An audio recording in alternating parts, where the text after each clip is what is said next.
বিক্রি করেন। তো ইতিমধ্যে আমরা দেখতে পারতাছি সামনে শীত আসতেছে, অনেকে খিচুড়ি, হ্যাঁ, অনেকে কোয়েল পাখি, অনেকে কাকড়া নিয়ে আসতেছে। আপনার প্ল্যান কি সামনে শীতে, বলেন আমাদেরকে একটু। ধামাকা আসবে, ধামাকা।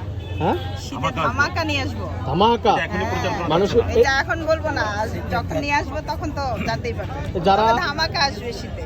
যারা এখন এই বর্তমানে এই জন্য খিচুড়ি, কোয়েল পাখি, ডিম এগুলো কেমন লাগে আপনার একটু বলেন। ভালো লাগে। আপনাদের কেক চলে? আমরা কেক থেকে হচ্ছে শুধু মিষ্টি ছিল এতদিন, এখন মিষ্টির পাশাপাশি আপনার হচ্ছে ঝালও পাচ্ছে সবাই। কাঁকড়া নিয়ে আসতেছে, তারপরে কোয়েল পাখির খিচুড়ি নিয়ে আসতেছে, রামেন আছে, তারপরে হচ্ছে তেহারি আছে, চিকেন বিরিয়ানি আছে, নুডলস আছে, অনেক কিছু অনেক কিছু।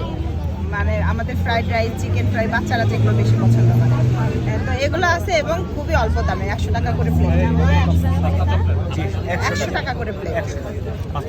আমাদের এখানে আসলে শুধু কেকই খাইতে পারবেন না, মানে সব ঝাল মিষ্টি সবই খাইতে পারবেন।